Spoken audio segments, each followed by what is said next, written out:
Hi, I'm Matt, and this is my show, Battle of the Streams. Each week I'll be going through all of your favorite streaming services and picking two similar movies to pit against each other. I'll review them and decide which one comes out on top. In honor of the new adaptation of Stephen King's Pet Sematary, I've decided to do a little bit of a Stephen King face-off. I'd like to take his face off.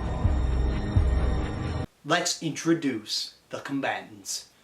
In this corner, weighing in at 103 minutes, Gerald's game. In this same corner, weighing in at 102 minutes, 1922. Gerald's Game, released in 2017 and directed by horror master Mike Flanagan. The story picks up with an aging couple going on a trip to a remote lake house. Through a shocking turn of events, Carla Gugino's character Jessie is left trapped, handcuffed to her bedpost, with no one around to save her. This movie is about the psyche of somebody who has gone through so many awful things, and we see her doing anything it takes to stay alive. And that means confronting her past and dealing with it right on the spot. With all of the things that Carla Gugino's character had to go through, it's amazing that we get to see her going through another traumatic event. It truly is insane to see somebody who's gone through so much to have to go through one more awful thing. It's really a concept I don't see very often, is something bad happening to somebody over and over and over and over. I can really see how many people would be bored of this movie just because it takes place in a bedroom with an older lady handcuffed to a bed. And that is almost the entirety of the film. And through flashbacks and dream sequences, this movie keeps the tension at 100. It keeps you guessing all the way till the end. There's constant surprises and twists. You'll be crying, you'll be gasping, you'll be on the edge of your seat the entire time. The movie takes place in one location, but it's not like other movies with that gimmick. The pacing is far better. I never once looked at the stream bar below to see where I was in the movie. It's not like movies like Tom Hardy's Luck, where you're constantly like, okay, where is he going? Where is he going? It's not like movies like Stephen King's 1408. It's more focused than that. It's even more closed in the 1408, where 1408's one hotel room. Gerald's Game is a bed. You don't even get most of the room. You don't feel most of the room. It's just her on the bed. And it creates some of the best tension I've seen in any Stephen King movie.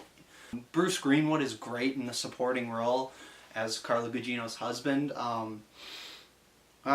There's some great makeup work, especially toward the climax of the movie that you'll see. Something that will haunt your dreams. Now, for its opponent. 2017's 1922.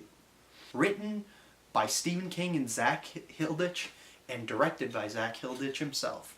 The movie takes place in 1922, obviously. It is about a father and son who plot to murder their mother/wife. I had watched the trailers for months and months after it was released, telling myself, I know what happens,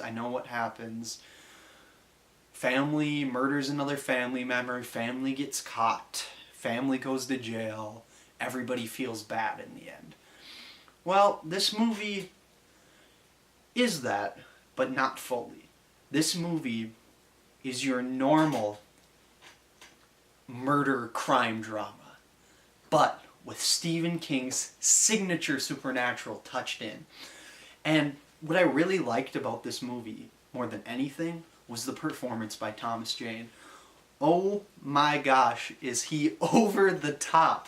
But the best kind of over the top. The over the top where he owns it. The commitment to his character is off the charts. Even his little... I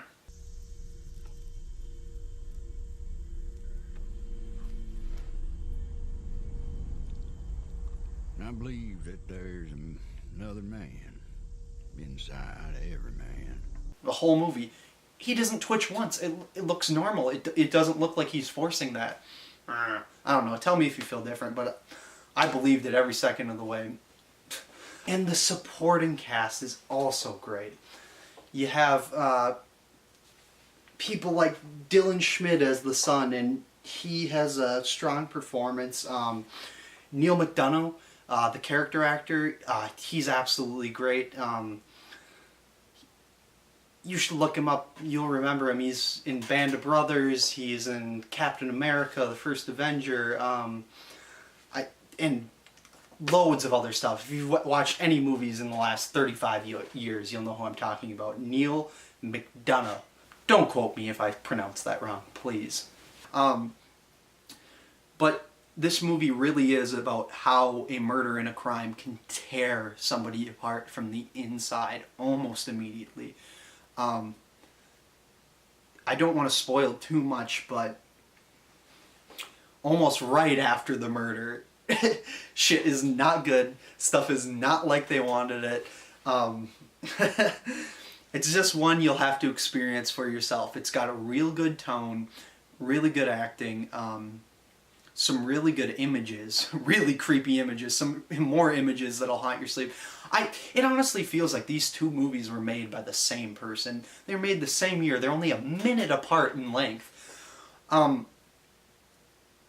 They're both great, but as far as the battle goes, I think I'm going to give the knockout punch to 1922 gets the knockout punch straight from Gerald's gang. 1, 2, 3, ding ding ding ding. Honestly though, I would recommend watching both of these movies. They're two of the better Stephen King adaptations out there today. And honestly, I think the two best on Netflix right now. Get yourself out there, have a Stephen King marathon, get yourself some scares, get yourself some thrills, have some fun. Don't forget to subscribe and comment, otherwise I'll find you.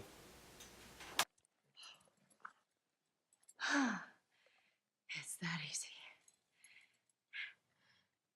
Oh, baby, you're really losing it now. Except your hand won't fit through the cuff. And the bedpost is reinforced. Nice thought. Shut up. Don't listen to him. He's the reason we're here to begin with, and look how he ended up. I'm just telling her how things really are. No, you're doing what you always did. Minimizing, condescending. Men aren't so much blessed with penises as cursed by them. And we might die here today because of Gerald's 5 inches.